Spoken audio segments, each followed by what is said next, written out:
Drugs ಪೆಡ್ಲರ್ಸ್ಗಳನ್ನು ಹಿಡಿಬೇಕು ಅಥವಾ drug ಮಾರಾಟ ಮಾಡ್ತಿರೋರನ್ನ ಕನ್ಸ್ಯೂಮ್ ಮಾಡ್ತಿರೋರನ್ನ ಹಿಡಿಬೇಕು ಅಂತಂದರೆ ಅದರದ್ದೇ ಆದಂಥ ನಿಯಮಗಳು ಅಂತಿರುತ್ತೆ, ಅದರದ್ದೇ ಆದಂಥ ಒಂದಿಷ್ಟು ಕಟ್ಟುಪಾಡುಗಳು ಅಂತಿರುತ್ತೆ.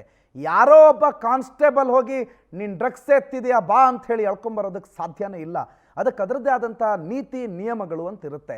ಡ್ರಗ್ಸು ಸೇವನೆ ಮಾಡ್ತಿದ್ದಾನೆ ಅಂತಂದ್ರೆ ಏನು ಮಾಡ್ತೀರಿ? ಮನೆಗೆ ಹೋಗಿ ಎಳ್ಕೊಂಬರ್ತೀರಾ? ಮನೆಗೆ ಹೋಗಿ ಎಳ್ಕೊಂಬಂದು ಆತನನ್ನು ಜೈಲಿಗೆ ಹಾಕ್ತೀರಾ?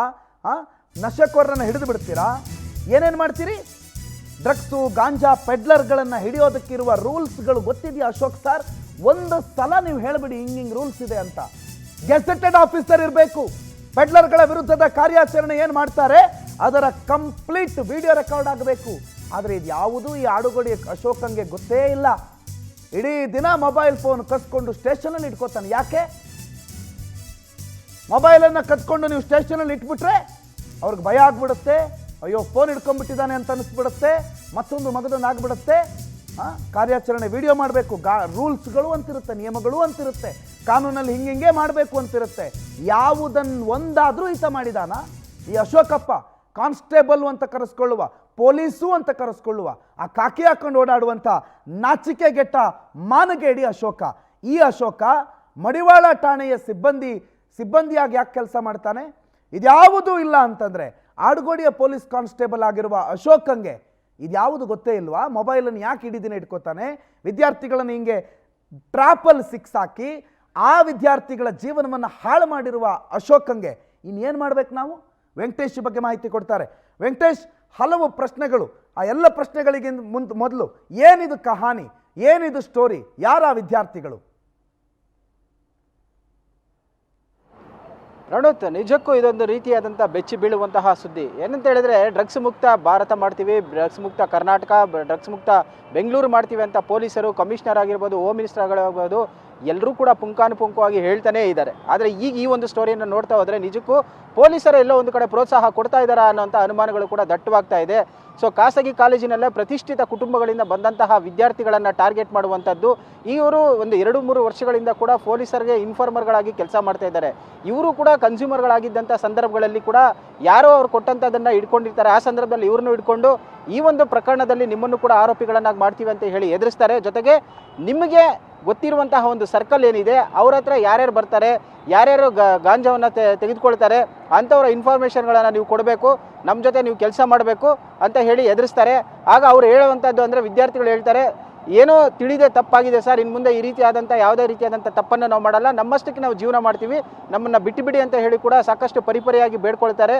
ಆದರೂ ಕೂಡ ಇದು ಯಾವುದಕ್ಕೂ ಕೂಡ ಕೇರ್ ಮಾಡಿದಂಥ ಈ ಅಶೋಕ್ ಅಂಡ್ ಟೀಮ್ ಏನಿರುತ್ತೆ, ಈತ ಅವರಿಗೆ ಹೇಳುವಂಥದ್ದು, ಆಮಿಷವನ್ನು ಒಡ್ಡುವಂಥದ್ದು, ನೀವು ನಮ್ಮ ಜೊತೆ ಇದ್ದರೆ ನಿಮ್ಮನ್ನು ಯಾರು ಕೂಡ ಏನು ಮಾಡೋದಿಲ್ಲ, ಸೊ ನಿಮಗೆ ಬೇಕಾದಂಥ ಫೆಸಿಲಿಟೀಸನ್ನು ಕೊಡ್ತೀವಿ, ನೀವು ಇವ್ರನ್ನ ಯಾರು ಇರ್ತಾರೆ ಅವ್ರನ್ನ ಕರ್ಕೊಂಡು ಬನ್ನಿ ಅಂತ ಹೇಳುವಂಥದ್ದು. ಅಂದರೆ ಯಾವುದೇ ಒಂದು ಕೇಸನ್ನು ಮಾಡಿದಂಥ ಸಂದರ್ಭದಲ್ಲಿ ಆ ಒಂದು ಗಾಂಜಾವನ್ನು ಇದೇ ವಿದ್ಯಾರ್ಥಿಗಳ ಕೈಯಲ್ಲಿ ಕೊಟ್ಟು ಕಳಿಸುವಂಥದ್ದು.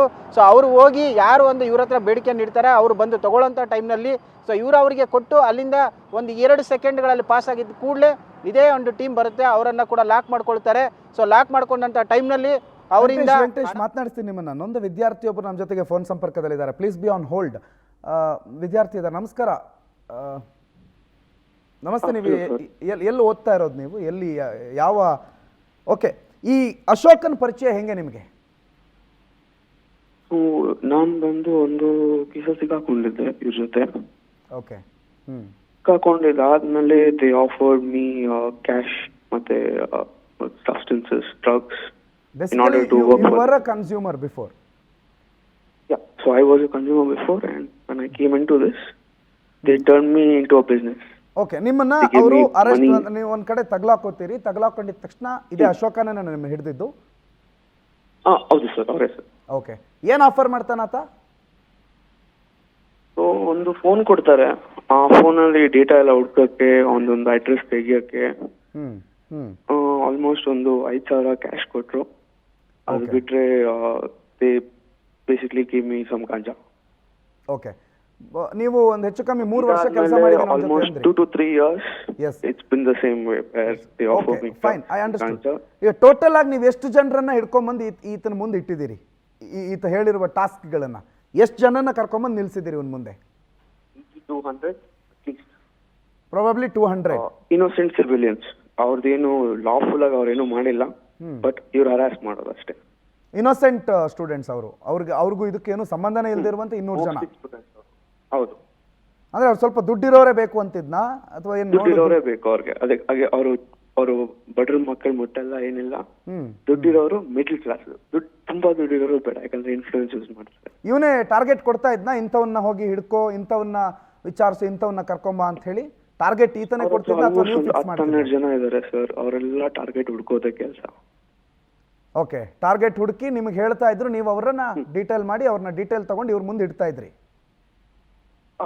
ಸೊ ಇವರೇ ಮಾರೋದು, ಇವರೇ ಹಿಡಿಯೋದು. ಹಂಗೆ ಬೇಸಿಕಲಿ ನೀವು ಅವ್ರು ಹಿಡಿಯೋ ಸಂದರ್ಭದಲ್ಲಿ ನೀವು ಕೂಡ ಒಂದು ಕನ್ಸ್ಯೂಮರ್ ಆಗಿ ಅವನ ಜೊತೆ ಇರ್ತಿದ್ರಿ ಅಷ್ಟೇ.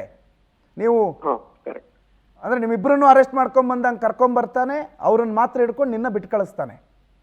Correct.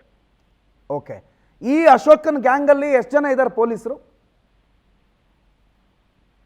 Is E the alone person ಅಥವಾ ಅವನ ಜೊತೆ ಬೇರೆ ಬೇರೆ ಕಾನ್ಸ್ಟೇಬಲ್ಗಳು, SIಗಳು, ಬೇರೆ ಯಾರಾದ್ರೂ ಇನ್ವಾಲ್ವ್ಮೆಂಟ್ ಇದೆ ಅಂತ ಅನ್ಸುತ್ತೆ? ಕೆಲಸ ಮಾಡೋ ಇನ್ಸ್ಟೆನ್ಸಸ್ ತುಂಬಾ ಇದೆ, ಒಂದಲ್ಲ ಎರಡಲ್ಲ.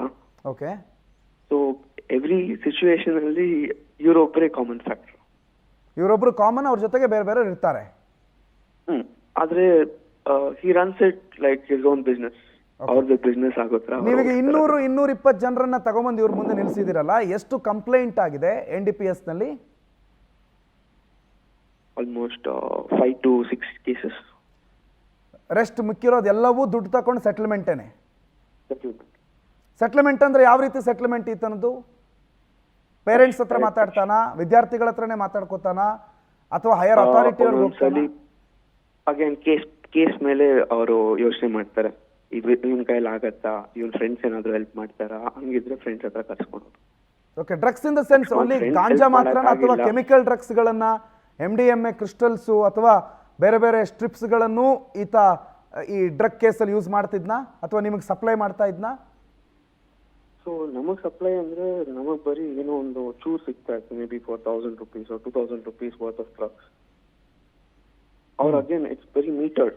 ಅವರು ಏನಾದ್ರು ಒಳಗಡೆಯಿಂದ ತಗೊಂಡು ಹೊರಗಡೆ ಕೊಡ್ತಾ ಇದ್ರು. ಓಕೆ, ಅವ್ರ ಹತ್ರ ಸೀಸ್ ಮಾಡೋದನ್ನ ಮತ್ತೆ ನಿಮ್ಗೆ ಕೊಡ್ತಾ ಇದ್ರು ಎಂಜಾಯ್ ಅಂತ? ಅದೇ ಸೇಮ್ ಕರೆಕ್ಟ್. ಅದು ಹೋಗ್ತಾ ಇಲ್ಲ, ಕೇಸ್ ಆಗ್ತಾ ಇರ್ಲಿಲ್ಲ ಅಲ್ಲ. 100 ಕೇಸಲ್ಲಿ 2 ಕೇಸ್ ನೀವು ಲೀಗಲ್ ಆಗಿ ಮಾಡಿದ್ರೆ 98 ಕೇಸಸ್ ಅಲ್ಲಿ ರಿಕವರಿ ಎಲ್ಲ ಹಂಗೆ ಇರತ್ತೆ.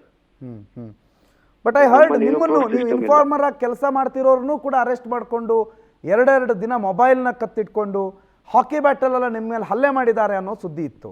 ಇದು ಯಾವಾಗ ಆಗತ್ತೆ? ಸೊ ಅವ್ರ ಹತ್ರ ಕೆಲಸ ಮಾಡಕ್ಕೆ ಬಿಟ್ಟಿತ್ತು ಒಂದಷ್ಟು ಹುಡುಗಿದ್ರು.